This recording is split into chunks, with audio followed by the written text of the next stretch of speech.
സംസ്ഥാനത്ത് സാമൂഹിക സുരക്ഷാ പെൻഷനും മറ്റ് ക്ഷേമനിധി പെൻഷനും കാത്തിരിക്കുന്ന ഗുണഭോക്താക്കൾക്ക് വളരെ ആശ്വാസകരമായ വാർത്തയാണ് ഇപ്പോൾ സർക്കാരിന്റെ ഭാഗത്തു നിന്നും വന്നിരിക്കുന്നത്. സംസ്ഥാനത്ത് വികസന പദ്ധതികളുടെ വിവിധ നടത്തിപ്പിനായി സംസ്ഥാനത്ത് 6000 കോടി രൂപയുടെ വായ്പാ ആനുകൂല്യങ്ങൾക്ക് കേന്ദ്രത്തിനായി കത്ത് നൽകിയിരുന്നു.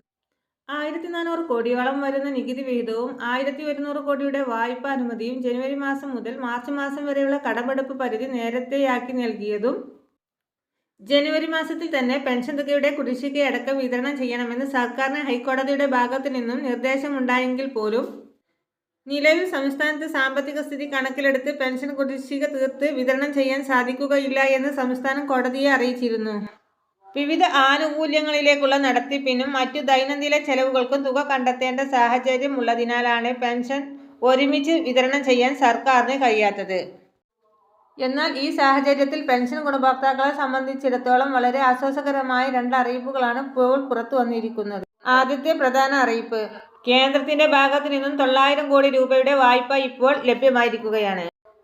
വിവിധ ക്ഷേമ വികസന പദ്ധതികളുടെ നടത്തിപ്പിനായി സംസ്ഥാനം ഈ മാസം 9-ന് 900 കോടി രൂപയുടെ കടപ്പത്രം ഇറക്കും. കടപ്പത്ര ലേലം മുംബൈ ഫോർട്ട് ഓഫീസിൽ ഇ-ക്യൂബർ ബോട്ടിൽ വഴി നടക്കും. വിവിധ ക്ഷേമ വികസന പദ്ധതികൾക്കായി കണക്കെടുപ്പ് വരാൻ പോകുന്ന ബജറ്റ് കണക്കിലെടുത്ത് ഇതുവരെ കുടിശ്ശികയായിരുന്ന സാമൂഹിക സുരക്ഷാ പെൻഷൻ, 1 വർഷത്തോളമായി കുടിശ്ശികയായിരുന്ന കെട്ടിട നിർമ്മാണ തൊഴിലാളി പെൻഷൻ ഒരു പരിധിവരെ വിതരണം ചെയ്യാൻ സർക്കാർ തീരുമാനിച്ചിരിക്കുന്നു.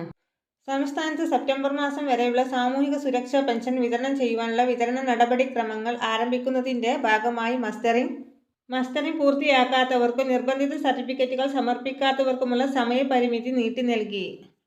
ഈ മാസം 20-നുള്ളിൽ മസ്റ്ററിംഗ് പൂർത്തിയാക്കുന്നവർക്ക് ആനുകൂല്യങ്ങൾ ലഭ്യമായേക്കും. നിർബന്ധിത സർട്ടിഫിക്കറ്റുകൾ സമർപ്പിക്കുന്നതിനുള്ള സമയപരിധി ഈ മാസം 31-ഓടുകൂടി അവസാനിച്ചെങ്കിലും ഈ മാസം 21-നുള്ളിലുള്ള കാലയളവിലും സർട്ടിഫിക്കറ്റുകൾ സമർപ്പിക്കാവുന്നതാണ്. പെൻഷനുമായുള്ള കൂടുതൽ വാർത്തകൾ അറിയുവാൻ വേണ്ടി ഈ ചാനൽ ലൈക്ക് ചെയ്ത് സബ്സ്ക്രൈബ് ചെയ്യാൻ മറക്കല്ലേ.